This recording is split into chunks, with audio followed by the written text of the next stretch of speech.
आ भी गया महाराज। कलयुग का वास कहां है? द्यूतम पानम स्त्रिया सुनाम यत्रा धर्म चतुर्विधा। चार चीजों में किसका वास है? चार चीजों में कलयुग का वास है। द्यूतम जुआ, जुआ जानते हो आप लोग? नहीं जानते?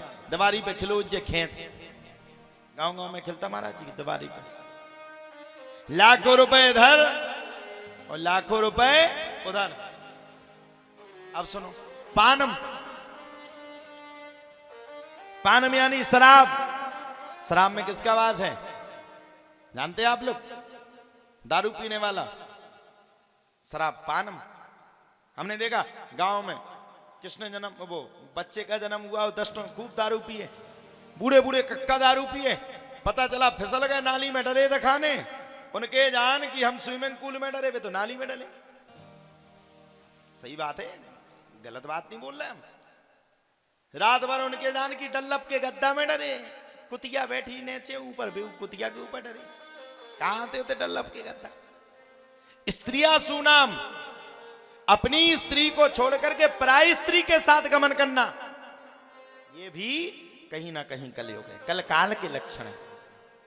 अब साहब मोहिनी के रूप में भगवान ने सभी को, देवताओं को अमृत पिला दिया और राक्षसों को सबको जल पिला डाला। अब राक्षसों को जब जल पिला डाला भगवान ने, सभी राक्षसों ने जल को पी लिया।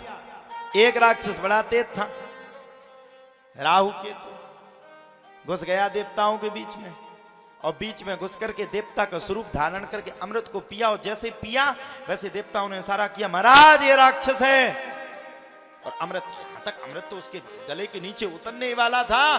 भगवान ने तत्काल चतुर्भुज रूप धारण करके हाथ में चक्र को लेकर के शंख चक्र पद्ममाला से विभूषित भगवान श्री नारायण खड़े हो गए। क्रोध में आकर के तत्काल प्रभाव से भगवान ने राहु के ऊपर प्रहार किया। उसके जैसे ही गर्दन में प्रहार किया तो उसके मुंह से जो लार गिरी महाराज जी, उसके ऊपर जो उसके मुख से जो लार गिरी, उसी लार से प्याज और लहसुन बन गया। भगवान जाने, हम तो सुने हैं प्याज और लहसुन बन गया। इसलिए कहते हैं प्याज लहसुन को नहीं पाना चाहिए। ये प्याज लहसुन सात्विक भोजन नहीं है, ये राक्षस तामसी भोजन। और सात्विक भोजन क्या? अब बोले महाराज सात्विक भोजन तो वो है जिसमें भगवान प्रसाद लगाते हैं, सात्विक भोजन तो वो है जिसको भगवान पाते हो, उसको सात्विक वैष्णवी भोजन कहते हैं। भगवान ने तत्काल चक्र को चलाया, और जैसे ही चक्र को चलाया वैसे राहु केतु के दो पक हो गए, और उन्हीं का नाम राहु केतु पड़ गया। भगवान ने उसी अमृत को लिया और राजा इंद्र को दिया, और भगवान वहां से अलोप हो गए।